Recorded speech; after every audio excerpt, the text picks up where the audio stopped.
So in a sense, I am accessing these gamma waves every time that I bring these frequencies in, and so are you. And it literally, all the benefits that you can get from meditating, you get the same benefits from reconnective healing, but it's faster and stronger.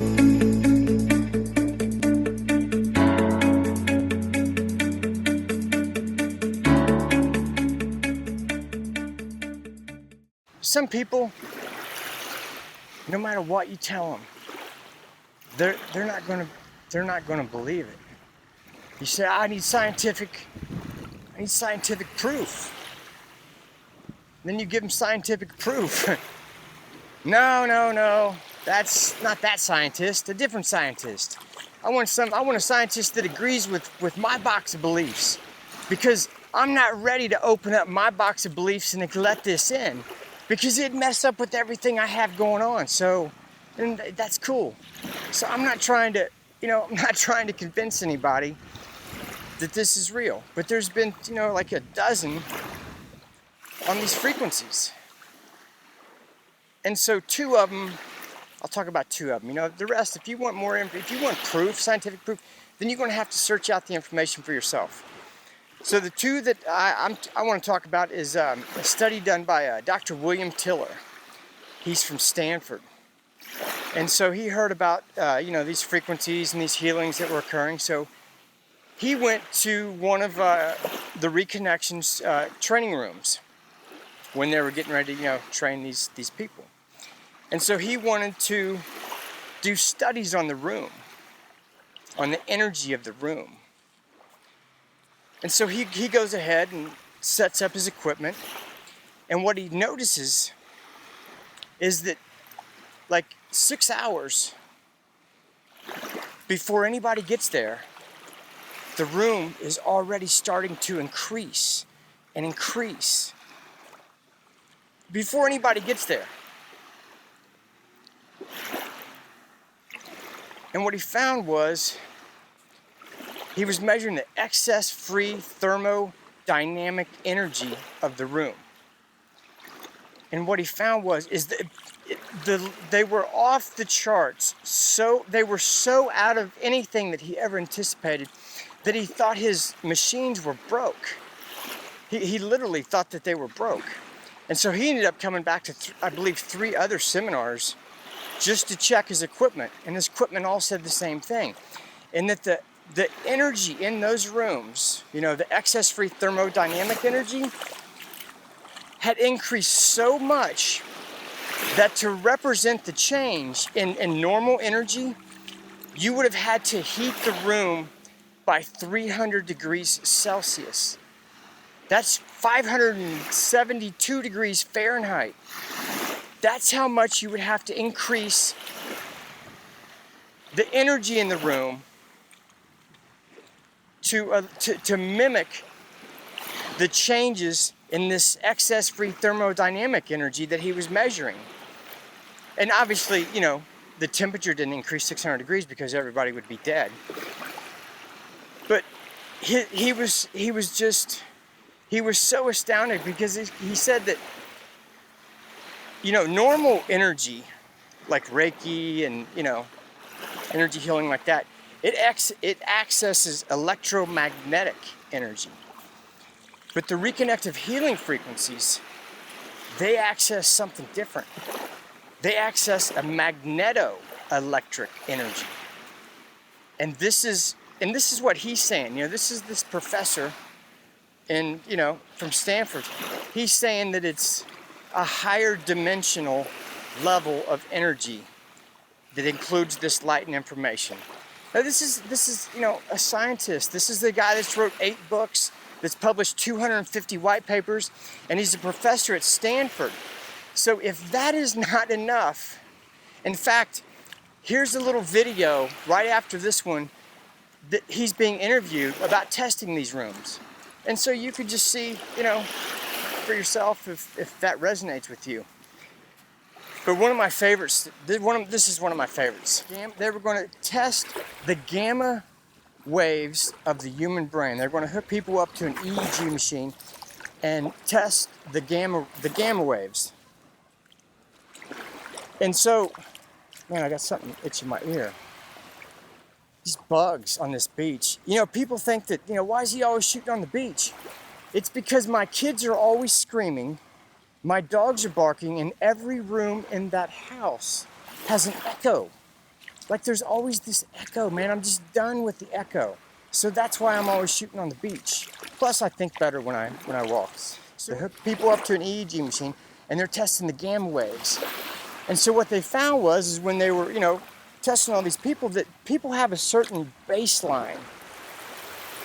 Okay, that's, you know, they just average out, and there's definitely an exact baseline. So then they thought, well, you know what? Maybe we should test professional meditators. You know what I mean? Maybe we should test people that meditate, I don't know, you know, all their life, you know, all day, and see what happens. So they do the testing on all these, you know, professional meditators, and they found out that they have a completely different baseline than your average person. They're completely different. So then they thought, hey, what if we test Reconnective Healing practitioners as they bring in this frequency? And you guessed it, Reconnective Healing practitioners were a completely different baseline above the meditators. Which, and it makes sense to me because, you know, people ask me, you know, do you meditate a lot? And my first thought is no, I don't, you know? But then I realized, you know, I bring these frequencies in all day, every day. So basically my life is turned into a walking meditation. So in a sense, I am accessing these gamma waves every time that I bring these frequencies in, and so are you. And it literally, all the benefits that you can get from meditating, you get the same benefits from Reconnective Healing, but it's faster and stronger, and you can do it while you're going to the bathroom or sitting at a, you know, stop sign or wherever you want, anytime. If you're just getting up to go get something from the fridge, bring those frequencies in, do a little meditation on the way to the fridge. I'm not kidding. You'll see the difference in your life. So anyway, those are two studies, and you know, for those that are interested, you know, I'll post some more, but I'm not going to talk about the science anymore because, you know, some people just, you know, I don't need any more proof. And if you do, read some of these links, and I hope that helps. Okay, man. Thanks for continuing to watch these because I know this is crazy. And I know the sound is always bad and the lighting's bad, but I hope the information is interesting. So, okay, peace. I'm not sure you're familiar with Eric Pearl and the Reconnection. I have written greatly about Eric Pearl and the Reconnection. In fact, white paper number 11 on my website is a discussion of the work I've done with Eric Pearl over the last several years. We monitor his conferences. And Can you just share with us his work and how it relates to what you're doing? I have developed not only a device in which we can lift the gauge symmetry state of the space, but I've developed a device where we can measure the energetic content of the space relative to normal reality as the space is being lifted by this consciousness process. And so he heard about it, and he called me and said, could I come and monitor one of his conferences? And it was going to take place in Sedona. And it was the very early days, and I wasn't sure if it was a good idea, but I finally said, yeah, okay, we'll do that. And Sedona was just an hour and a half from where we are, where my lab is. And so we monitored that program, and first thing we found was that the space was already conditioned to a higher level of reality at least 6 hours before the training program started. No one was there, so something had already happened. And a week after the program, that had gone. It was back to normal reality. And when we measured the conditioning of the space increase slowly during the training, and the difference between the start and the peak point, and then of course it then decayed towards the end. The difference is a very significant energy. Now let me give you a metaphorical way of describing it rather than a scientific term. If I ask myself the question, if I have a normal unconditioned space, how much would I have to heat it to get this kind of experimental result? And the answer is I would have had to have heated more than 300 degrees centigrade. That's huge. However, the temperature in the room didn't change by more than 5 to 10 degrees centigrade. And so what that indicated to me was that it isn't an energy effect, it is an entropy effect.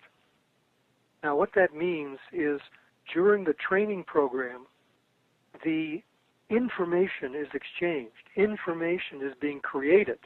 And when information is created, entropy decreases. This has been known for more than 60 years.